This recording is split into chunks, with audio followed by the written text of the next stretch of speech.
चारू के पिता दिल्ली के एक बहुत ही अमीर व्यक्ति थे। उनके शहर में कई बड़े बड़े 5 स्टार होटल थे। चारू बहुत ही सुंदर थी। वह हमेशा अपने आप को आईने में देखती रहती थी। वह हमेशा ब्रांडेड चीजें इस्तेमाल करती थी। एक बार उसकी मम्मी उसके जन्मदिन पर एक नई ड्रेस लेकर आईं। उस ड्रेस को देखकर चारू गुस्से में भड़क गई और अपनी मम्मी से बोली, मम्मी, ये क्या है? आप जानती हो मैं इस तरह के लो क्वालिटी के कपड़े नहीं पहनती। ये सब मेरी पर्सनालिटी पर सूट नहीं करता।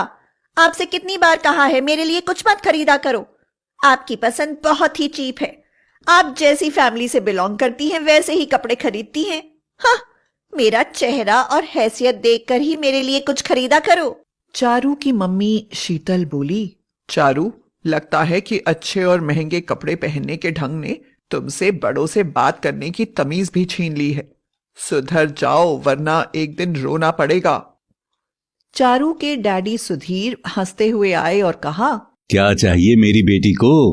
मुझे बताओ, मैं ला कर दूंगा। आखिर हमारी इकलौती और दुनिया की सबसे खूबसूरत बेटी है। ये प्रॉपर्टी, ये होटल्स, ये रुपया पैसा, अरे सब इसी का तो है। और वैसे भी कल इसका जन्मदिन है। देखो ना डैडी, मम्मी ये कितनी घटिया सी ड्रेस लाई है मेरे लिए।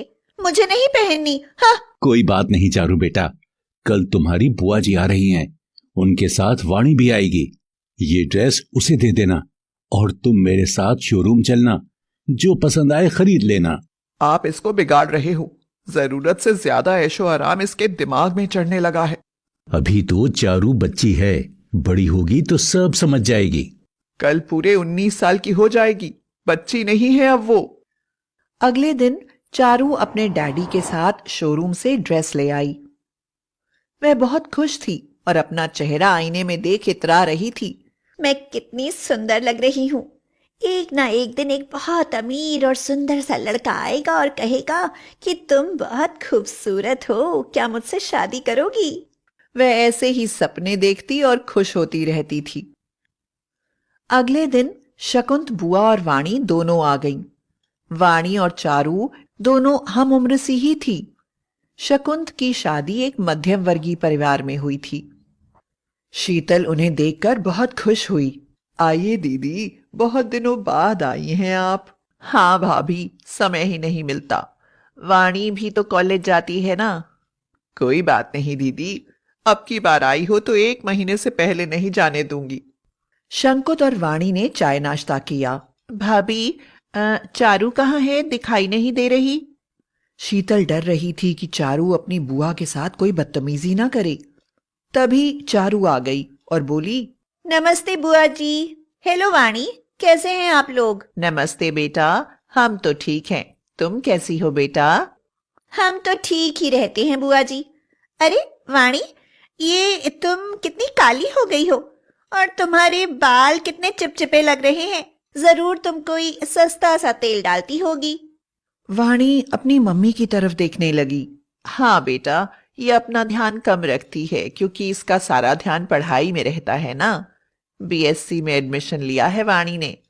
और तेल तो हम सरसों का ही डालते हैं। इससे अच्छा बालों के लिए और कोई तेल है ही नहीं। चारू जोर से हंसी और बोली, जैसी बेटी वैसी माँ। बुआ जी, आप भी कभी नहीं बदलेंगी। चारू, ये क्या बातें लेकर बैठ गई हो? वाणी को अपने कमरे में ले जाओ।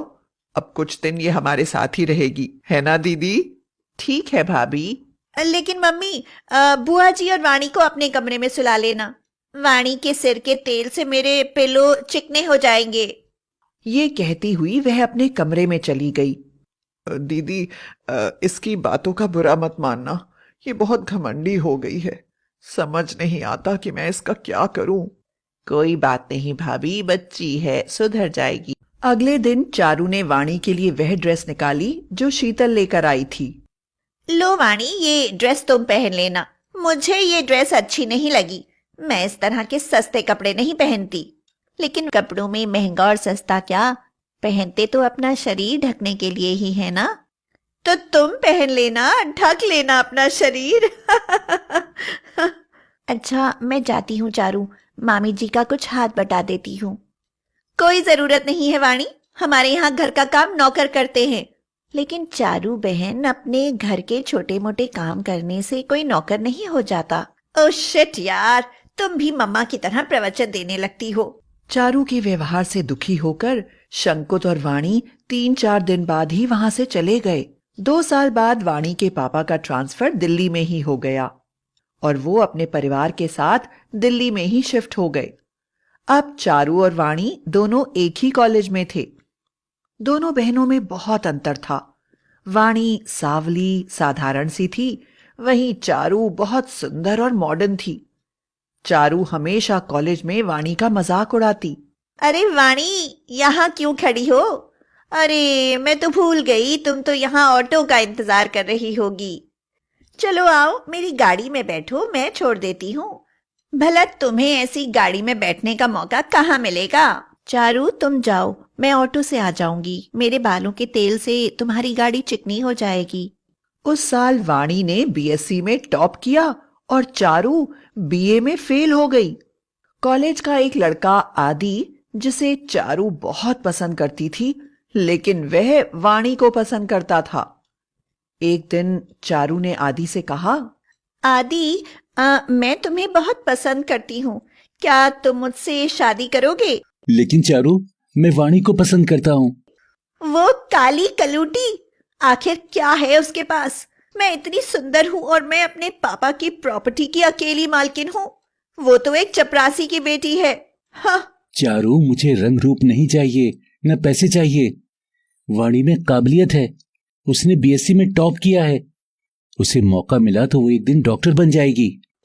चारू गुस्से में वहां से चली गई। उसे तब से वाणी से जलन होने लगी थी। कुछ दिनों बाद एक दिन उसके डैडी परेशान बैठे थे। चारू ने उनसे पूछा, क्या हुआ डैडी? बेटा, हमारे होटल में छापे डाले गए हैं जिनमें नकली घी और तेल बरामद हुए हैं।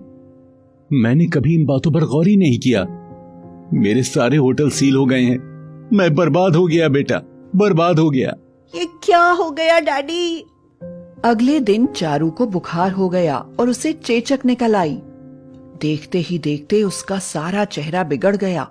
उसके मुंह पर गड्ढे हो गए। वह अपना चेहरा देखकर हमेशा रोती रहती थी। मम्मी, ये क्या हो गया?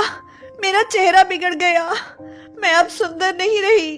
डैडी के भी सारे होटल बंद हो गए हैं। बेटा, ये सब तुम्हारे घमंड का नतीजा है। तुम्हें बहुत घमंड था ना कि तुम बहुत सुंदर हो, तुम्हारे पास पैसा है। देखो, भगवान ने एक ही दिन में सब कुछ छीन लिया। तुम हमेशा वाणी का मजाक उड़ाती थी ना। देखो, वाणी की एक बहुत बड़े अफसर के बेटे आदि से उसकी शादी तय हो गई है और शादी के बाद वह डॉक्टर बनने के लिए विदेश जा रही है। हाँ मम्मी, मुझसे बहुत बड़ी गलती हुई। वाणी चारू से मिलने आती है। कैसी हो चारू? ये सब क्या हो गया? मुझे माफ कर देना वाणी। मैं जो हमेशा तुम्हारा मजाक उड़ाती थी ना, ये उसी का नतीजा है। मुझे सबक मिल गया है, कभी भी किसी चीज का घमंड नहीं करना चाहिए। वाणी ने चारू को गले लगा लिया और बोली, अच्छा हुआ चारू जो ये बात तुम्हें समझ आ गई। मुझे तुमसे कोई शिकायत नहीं है। कभी भी किसी बात का घमंड नहीं करना चाहिए, क्योंकि एक ना एक दिन घमंड टूटता जरूर है।